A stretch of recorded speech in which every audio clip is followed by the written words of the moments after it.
Su Santidad el Papa cumple este sábado, 17 de diciembre, 80 años.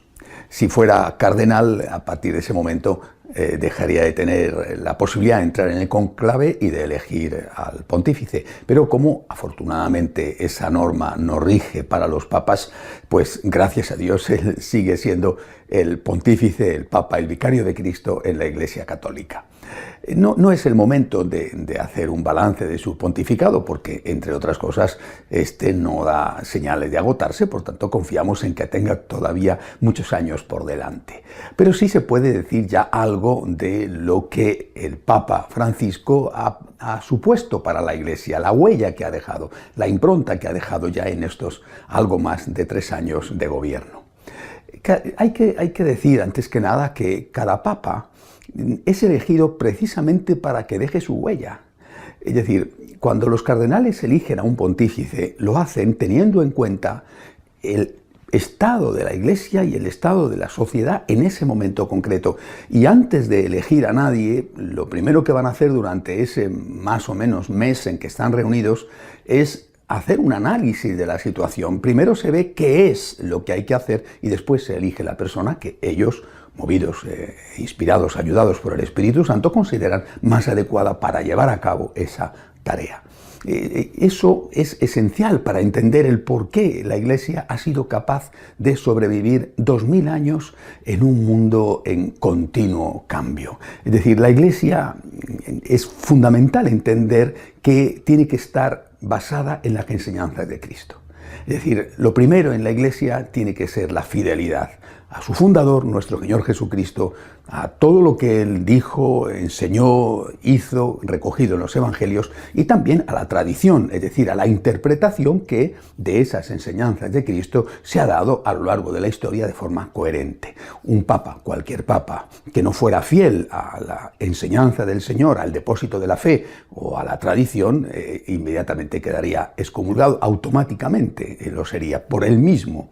Es decir, la base de la Iglesia es justamente esa fidelidad. Por eso ha sido capaz de sobrevivir. Pero también porque ha sido capaz de adaptarse. Adaptarse sin renunciar a esa fidelidad. Adaptarse sin traicionar las enseñanzas del Señor, sin traicionar todo lo que hasta ese momento ha sido enseñado. Esta es la clave, por supuesto, entendiendo siempre todo esto, esa capacidad de adaptarse sin traicionar, entendiéndolo como una actuación del Espíritu Santo, acogida dócilmente por aquellos que han estado al frente de la institución. ¿Y cómo es posible que esta adaptación se haya producido? Yo creo que hay una palabra que lo define. La palabra es complementariedad.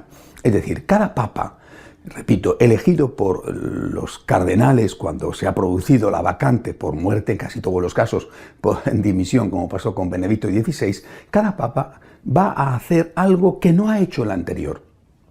Pero va a hacerlo no yendo en contra, sino rescatando algo que forma parte del depósito de la fe y que precisamente por esa necesidad de adaptarse al momento presente, el papa anterior o los papas anteriores consideraron que quedaba o debía de quedar un poco más en la sombra. Pero en la nueva situación, el nuevo papa ve que dentro de ese depósito de la fe hay algo que merece la pena rescatar, poner más en evidencia justamente para producir esa adaptación. A mí me recuerda esto aquello que cuenta San Mateo en su Evangelio, una de las parábolas del Señor, en la cual dice que el reino de los cielos se parece a un hombre que va sacando de su baúl lo nuevo y lo viejo. Es decir, la Iglesia tiene el depósito de la fe, eso es esencial, la fidelidad a él, ese depósito evangelio, ese depósito también a cómo ha sido interpretado en los siglos, la tradición, pero va sacando de ahí lo nuevo y lo viejo.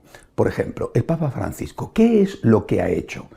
Una cosa maravillosa, que forma parte del depósito de la fe, ha puesto de manifiesto la necesidad de fijarnos, de estar al lado, de socorrer al que sufre, al pobre, al marginado, al excluido, al refugiado en estas épocas terribles con las grandes guerras en Oriente Medio. Es decir, eso forma parte del depósito. Él no ha traicionado, no ha renegado de lo anterior.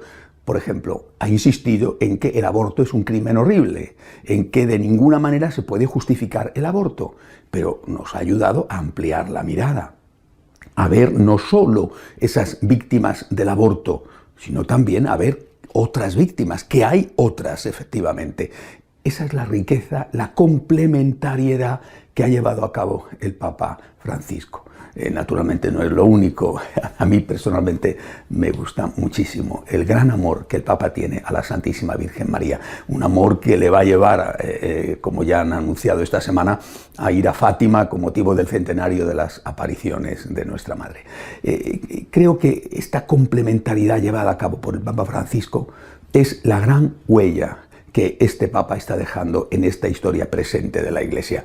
Me parece que precisamente por eso se merece el título del Papa de los pobres, el Papa de los excluidos. Y tenemos que darle las gracias porque nos ha ayudado a ampliar la mirada. No significa que antes no estuviéramos viendo a los pobres, simplemente ahora el Papa insiste, nos recuerda que es una parte esencial del Evangelio y esto es una riqueza para todos nosotros. Muchas felicidades, Santo Padre. Le ofrezco mi pobre oración, como llevo haciendo desde el primer momento, porque eso fue lo que usted nos pidió la primera vez que supimos que había sido elegido Papa. Rezad por mí, nos dijo, y yo desde luego lo hago todos los días. Felicidades, Santo Padre, que Dios le bendiga.